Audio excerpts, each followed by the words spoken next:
Dans l'épisode précédent, nous avons brièvement examiné quelques points importants du paysage actuel de l'intelligence artificielle. Mais quand tout cela a-t-il commencé ? Dans les années 40 et au début des années 60, des machines complexes étaient déjà utilisées. Par exemple, le dispositif Bombe a été utilisé pour décrypter les messages allemands de la machine Enigma pendant la Seconde Guerre mondiale. La machine Unimate a été le premier robot industriel à travailler sur une chaîne de montage de General Motors. C'est le lointain ancêtre des machines utilisées aujourd'hui dans l'industrie. En 1950, le mathématicien et cryptographe Alan Turing a proposé un test pour évaluer l'intelligence des machines. Ce test est connu sous le nom de test de Turing.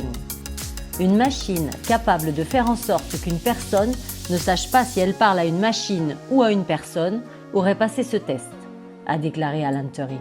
Mais ce n'est qu'en 1956 que l'informaticien John McCarthy a inventé le terme intelligence artificielle et organisé la conférence de Dartmouth, qui est considérée comme le début du domaine de l'intelligence artificielle. Dans les années 60 et au début des années 70, un an après que le premier homme a marché sur la Lune, les premiers projets d'IA ont été développés, notamment le chatbot Elisa, l'un des premiers programmes capables de tenir une conversation avec des humains. Un autre projet intéressant était le robot Shaky, l'un des premiers robots mobiles contrôlés par ordinateur. C'est au cours de ces années que Rosenblatt a inventé le perceptron, le neurone de base utilisé dans les modèles modernes d'intelligence artificielle. Il permet de distinguer deux classes. Il est également capable de s'adapter au cours de l'apprentissage. Comprendre son fonctionnement est un point clé pour le développement de nouvelles techniques d'intelligence artificielle. Un perceptron possède plusieurs entrées et une seule sortie. Les valeurs d'entrée sont modifiées par des poids qui sont attribués de manière aléatoire puis ajustés automatiquement. Ces valeurs modifiées sont additionnées et comparées à une valeur seuil prédéfinie, ce qui donne une sortie de 1 ou 0. Pour comprendre le fonctionnement du perceptron, nous pouvons utiliser la porte logique TU, qui est un composant essentiel des systèmes électroniques modernes. Cette porte renvoie une valeur de 0 lorsque l'une des entrées est différente de 1. Si les deux entrées ont une valeur de 1, la porte renvoie la même valeur. Pour former notre perceptron, nous commencerons par attribuer des poids au hasard, par exemple 0,9. Dans les entrées, nous avons deux zéros qui, une fois multipliés par les valeurs des poids, restent nuls. Ils sont ensuite additionnés en conservant la même valeur. Ce résultat entre dans la fonction de discrimination où l'on détermine s'il est supérieur ou inférieur à 0,5. Puisqu'il est plus petit, la sortie correcte est obtenue avec la valeur 0. À présent, les valeurs d'entrée ne sont pas égales. Cette fois, en multipliant la valeur 1 par le poids, nous obtenons 0,9. Et lorsque les valeurs sont additionnées, le résultat est supérieur à 0,5, de sorte que le résultat final est 1, ce qui donne une valeur incorrecte. Lorsque le résultat est incorrect, le perceptron modifie les valeurs des poids. L'erreur commise est la valeur réelle moins la valeur prédite, dans ce cas 0 moins 1, ce qui donne une valeur de moins 1.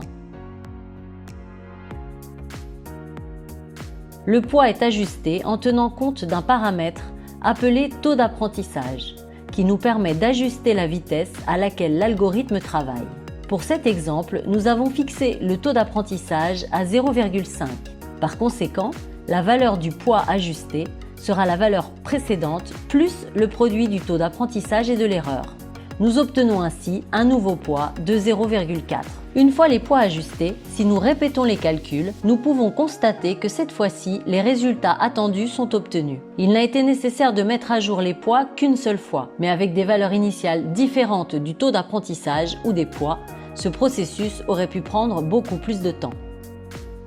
Grâce au perceptron, nous disposons aujourd'hui de modèles très complexes, capables de détecter des maladies ou de réaliser des dessins impressionnants en quelques secondes. Un ensemble de plusieurs neurones forme une couche neuronale et pour obtenir des modèles plus complexes, on utilise plus d'une couche. Vers 1960, on a vu apparaître les premiers réseaux multicouches ce qui a conduit à l'invention de nouvelles méthodes pour ajuster les poids des connexions entre tous les neurones d'un réseau neuronal. En 1970, la technique de rétropropagation, qui augmente la précision en propageant les erreurs à l'envers dans le réseau, a commencé à être discutée. Elle est utilisée pour former des réseaux neuronaux profonds à des tâches complexes telles que la reconnaissance d'images et de la parole.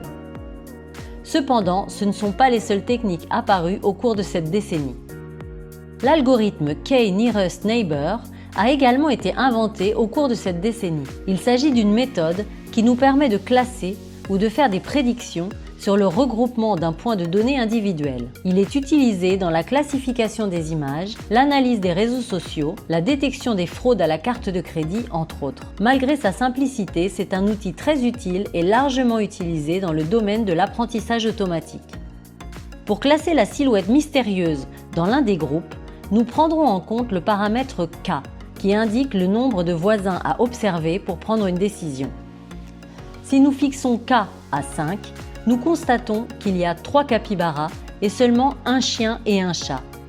Et nous décidons donc que la silhouette mystérieuse est un capybara. Le choix du paramètre K est important et n'est pas toujours facile. Le processus de choix s'appelle l'ajustement des paramètres. Nous avons vu que le domaine de l'intelligence artificielle progresse très rapidement. Mais s'il en a toujours été ainsi, pourquoi n'est-il devenu un sujet aussi viral que ces dernières années ? Dans la vidéo suivante, nous verrons que cela n'a pas toujours été le cas.